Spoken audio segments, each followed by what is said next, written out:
Hello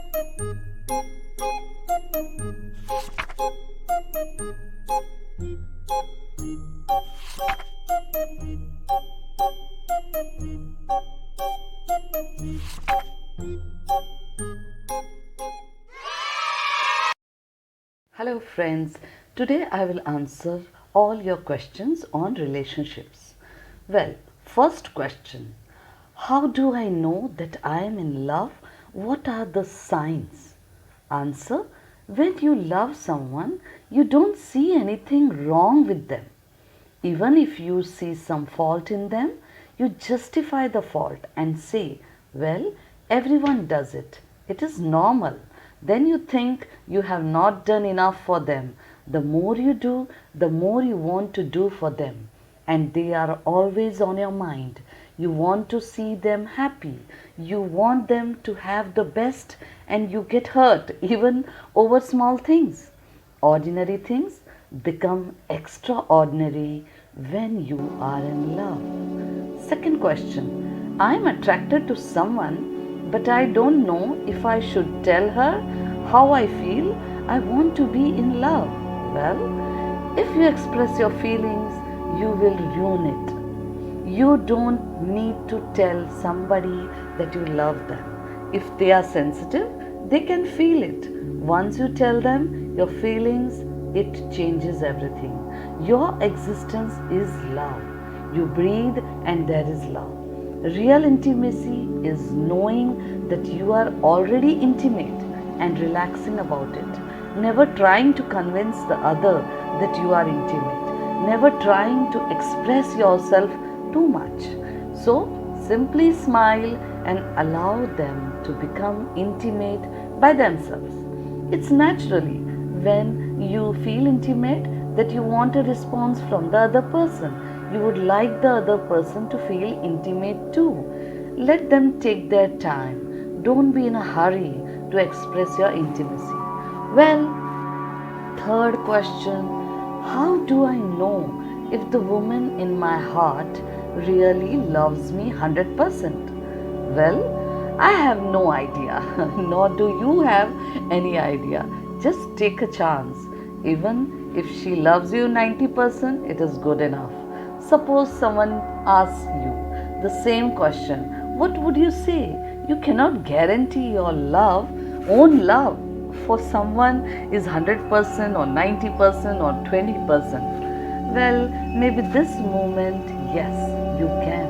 But what is the guarantee next month? I tell you, you cannot guarantee your own mind. You don't know your own mind. How do you expect to know someone else's mind when you have no control over your own mind? When you cannot control somebody else's mind, it is impossible. Just know one thing, whatever is yours will always be yours. Whatever moves away from you was never yours even before. If you know this, you will be at peace. And when you feel peaceful from within, then the whole world belongs to you. But if you are not peaceful, then however hard you try to own somebody, they will just slip away. That is why the spiritual knowledge is so essential, my friends, because it cannot only bring you the inner strength, but also make you the center of your universe. You will be so centered that everything will come to you naturally.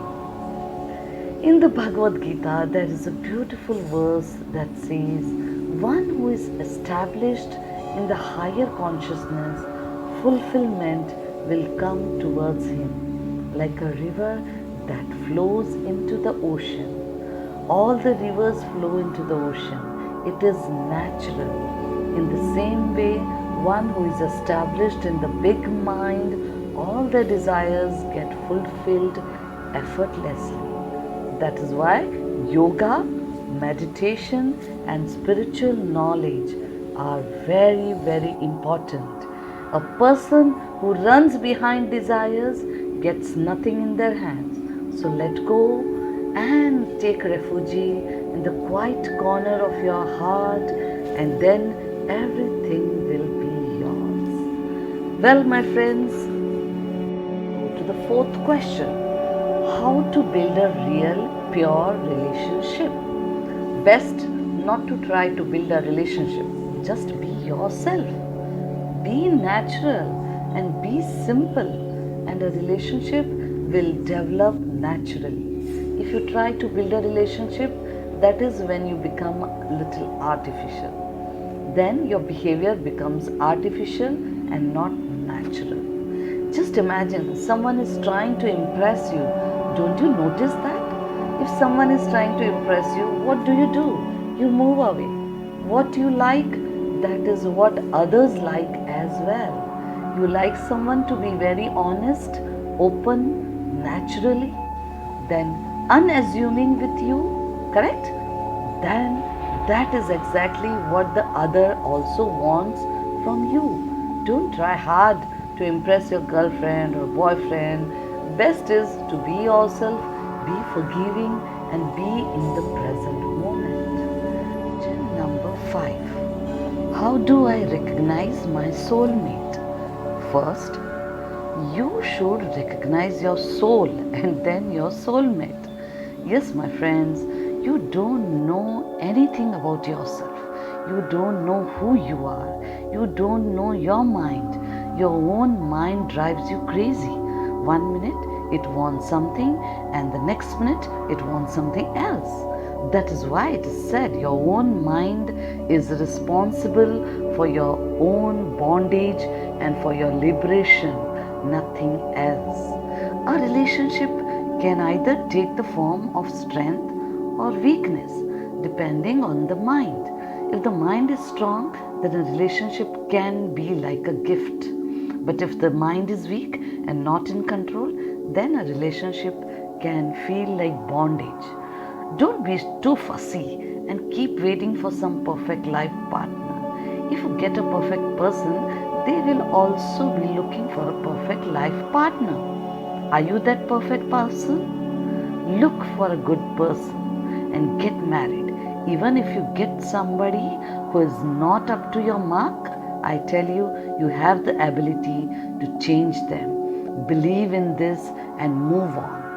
When you are centered, when you are choiceless, then everything happens in your way. Question number 6. How do I know if I am deeply in love with a person or if it is just an attachment? Answer: time will tell.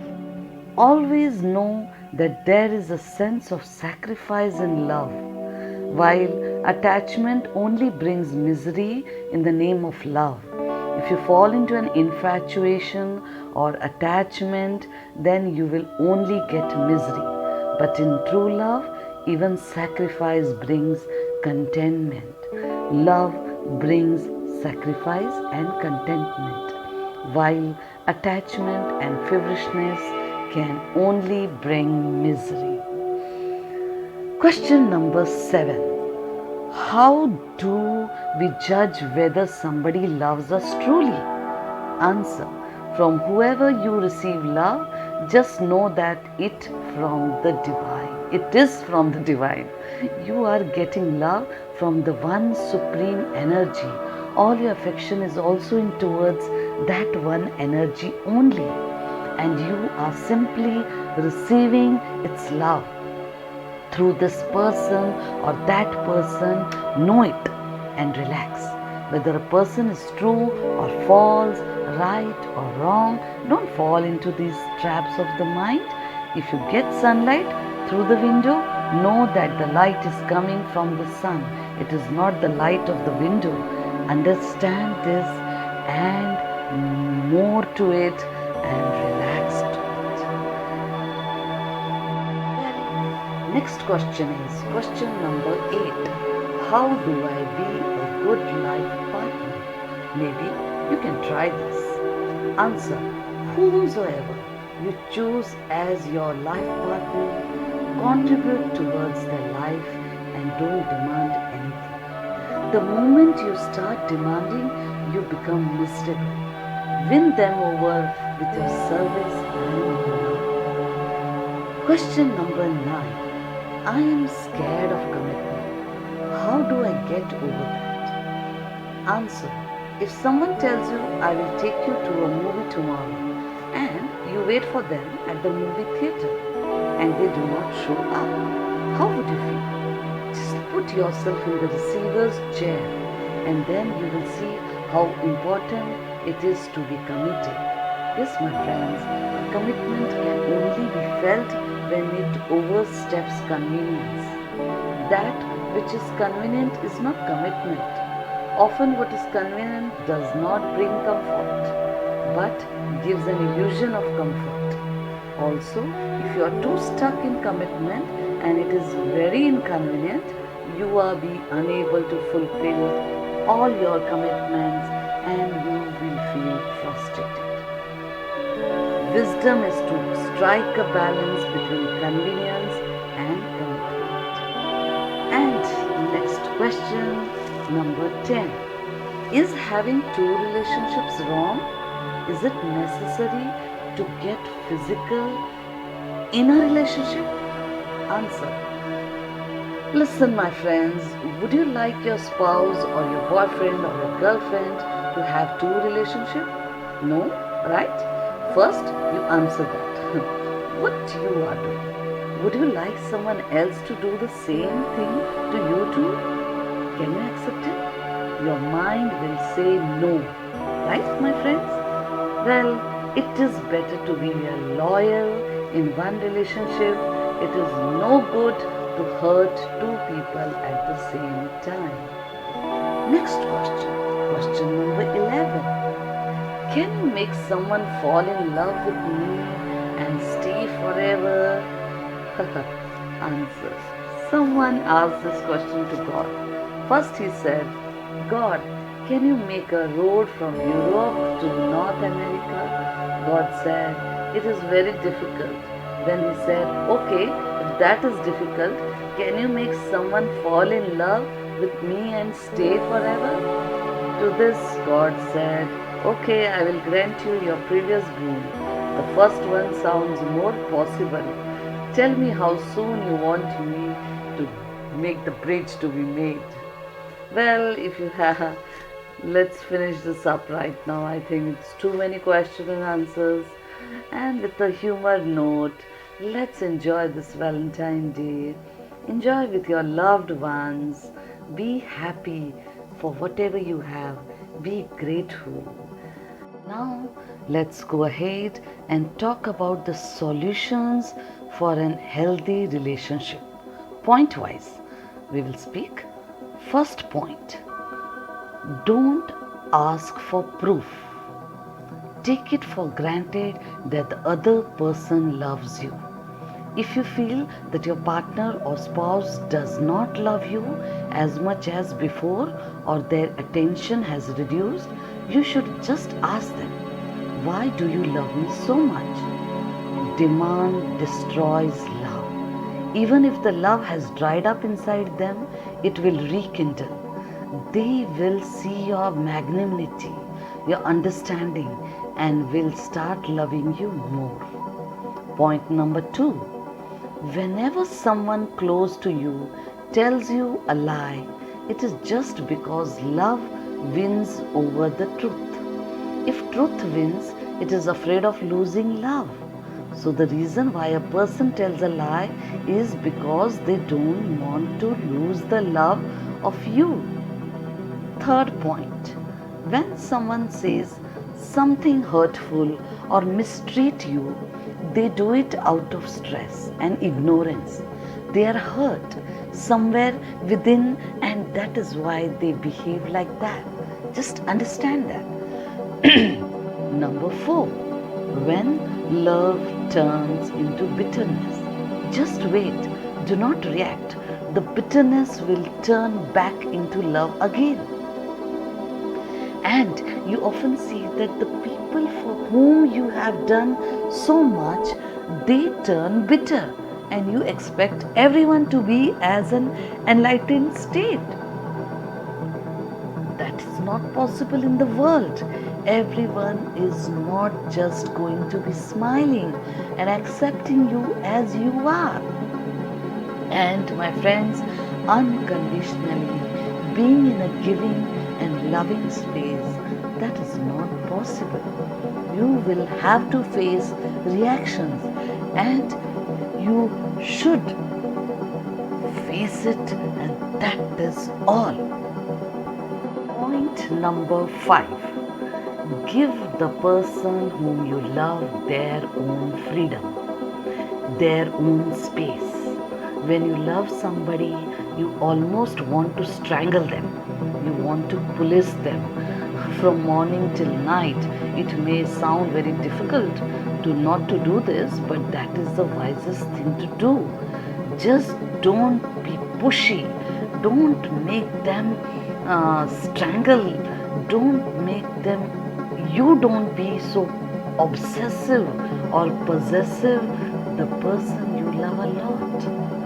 Just leave it. Point number 6.